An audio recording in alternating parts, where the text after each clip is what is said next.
Hi there, my name is Ron Rogers, and this presentation is titled Flight Test Tales Cessna Wallace in the 80s. Takeoff 1,000 pounds over maximum takeoff gross weight and the Scenic Airlines crash. Now, those of you who are familiar with this aircraft will recognize this as the Cessna 404 Titan.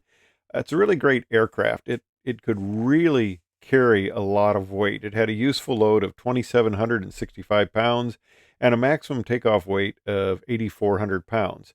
396 of these aircraft were built. And this was one of my early test issues with Cessna Wallace test flights that we went out on. And the first thing we're going to do in regards to this was we were going to get some performance data on taking off at 1,000 pounds over maximum gross weight for this aircraft. They were looking at developing the Cessna 406. They called it the Caravan 2. And it uses PT6A turboprop engines. And they wanted to see if the extra gross weight, they were going to use the 404 airframe, just put more powerful engines on it. And they wanted to see if the extra gross weight would affect the stall performance and various other slow fight characteristics like that. So the 404 that we were using was one of the Cessna flight test aircraft, and we used it as a water tanker. It had a spray bar up on the tail, and unfortunately I don't have a picture of it, but it had a spray bar up in the tail, and we had loaded up with water and operate pumps that would spray out water, and you could fly a test aircraft behind it to produce icing. So we could get icing tests using this aircraft as a water tanker.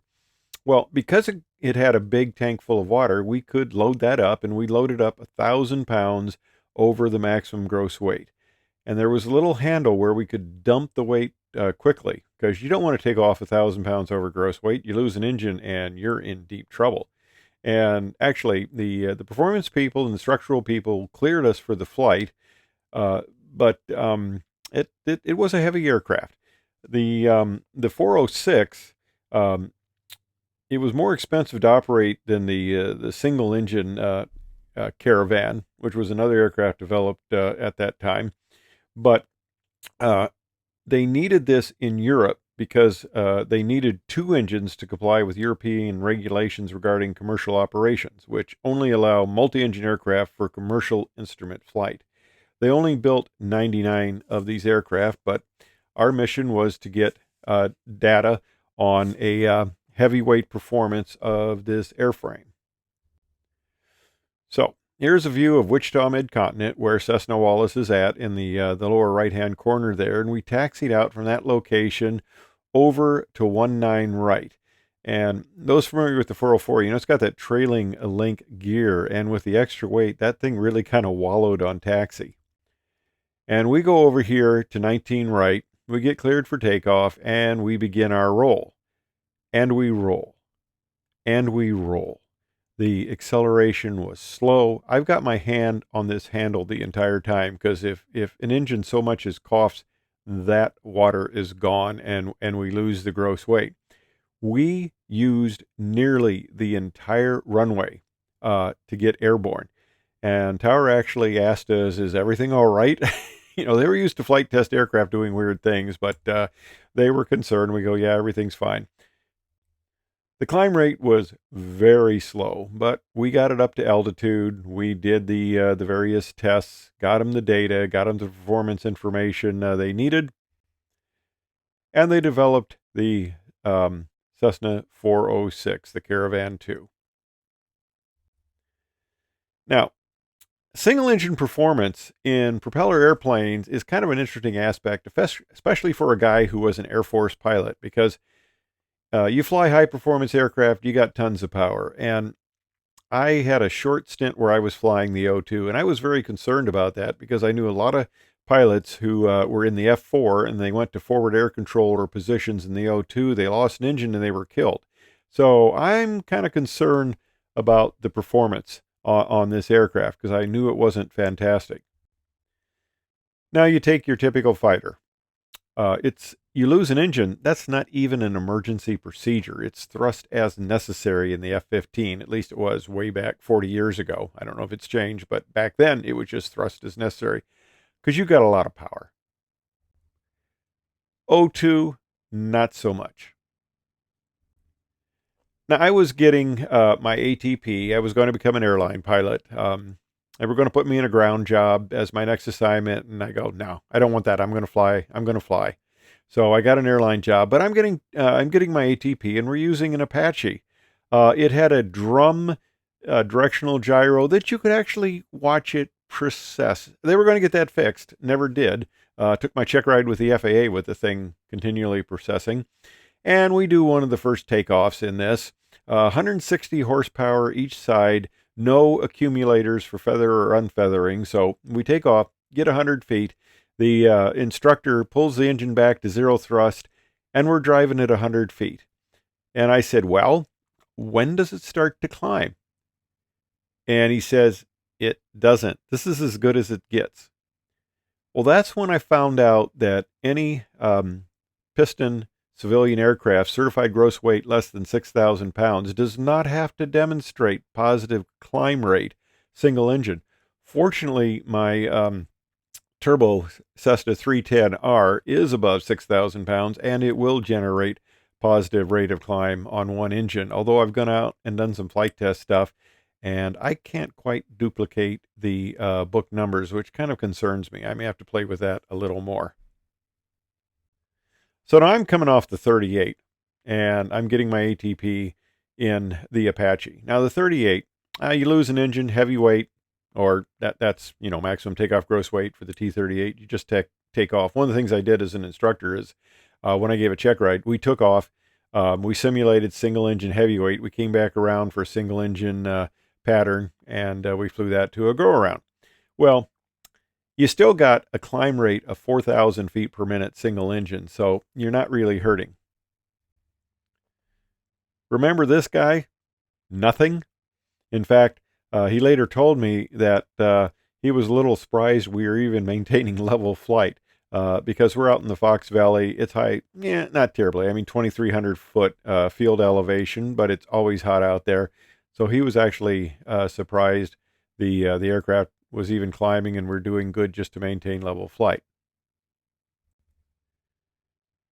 Now, the other situation I want to talk about is the Scenic Airlines crash. We, under the direction of NTSB, had to acquire some data. And July 21st, 1980, a Scenic Airlines, it was flight number 306, a Cessna 404 VF commuter flight from the Grand Canyon National Park Airport was going to fly to Phoenix. And the pilot and 6 of the 7 passengers were killed in the accident. 1 passenger survived and died 5 days later. The accident was actually, from forces, survivable. Everybody died of the post-impact fire, unfortunately. And the keywords on this was takeoff engine malfunction. The left engine failed. High density altitude. The density altitude was 10,000 feet.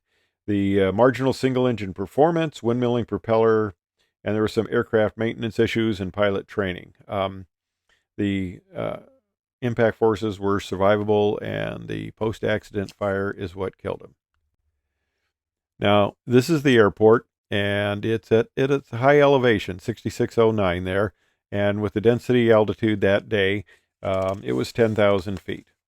The aircraft was at 7,500 pounds takeoff weight, and the maximum takeoff weight is 8,400 pounds. So they had 900 pounds to spare. But, and the thing I have to give credit for the airline, they actually weighed the passengers. In the airlines, they just assume everybody's 180 pounds, right? Yeah, that works. But they actually weighed the passengers. Now, according to the flight manual, the best single engine rate of climb under these conditions was about 160 feet per minute at the VYSE. That's best rate single engine. And the VYSE speed is 99 knots. Now, this assumes that the landing gears were tracted, the wing flaps are up, the inoperative engine feathered, and that was one of the problems. He didn't feather it. A 5-degree angle of bank into the operative engine. We call this the raising the dead thing. And half ball with slip deflection on the turn in bank indicator. Now, what they wanted us to find out is how much angle of bank affected all of these characteristics. Now, in spite of the very minimal climb performance, and while I was doing these test maneuvers, we had a Cessna 404. It had a brand new engine on the right side. They leaked checked the intake and exhaust system to make sure everything was perfect.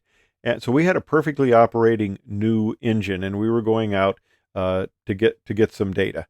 And 160 feet per minute, if you've ever played with that, driving along at close to 120 miles per hour, that you're going 2 miles a minute, and you're only climbing 160 feet in that. Yeah, that is not impressive at all.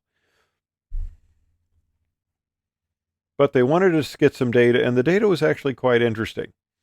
Okay, you're going to bank 5 degrees into the operative engine. Well, what if your bank is 0? Well, you lose 20 to 30 feet per minute, less than the published. So 160, take off 20 or 30 feet per minute. Well, that's not going to, and I hate to use the word kill you, but it's not going to kill you. You're still going to be able to have a decent climb rate. Now, let's do the other thing. If you bank 5 degrees towards the inoperative engine, the climb rate is killed from 100 to 150 feet per minute. 5 degrees of bank the wrong direction, and you can lose your entire climb rate. Now, another interesting thing about this, that the VSYE, the single engine best rate of climb speed, is less than the minimum controlled speed for this situation. So you're gonna depart the aircraft if you try to get your best VYSE speed. Now, we also did data. If you bank 10 degrees towards the operating engine, the climb rate is 150 to 200 feet per minute. So that is really going to do you in there. You've not only lost all your climb rate, but you're going down. And we didn't even look at going into the inoperative engine, because given what you got at 5 degrees, it was going to be just really bad. So that's the NTSB report, and it was an eye opener for me, being a military pilot. And they cited training issues in this report, that the people weren't given adequate training on single engine performance, and of course you're operating out of high altitude, hot airports. With high density altitudes, you really need to have everything perfect. And unfortunately, that day they didn't, and the people died because of it. Anyway, thanks for watching.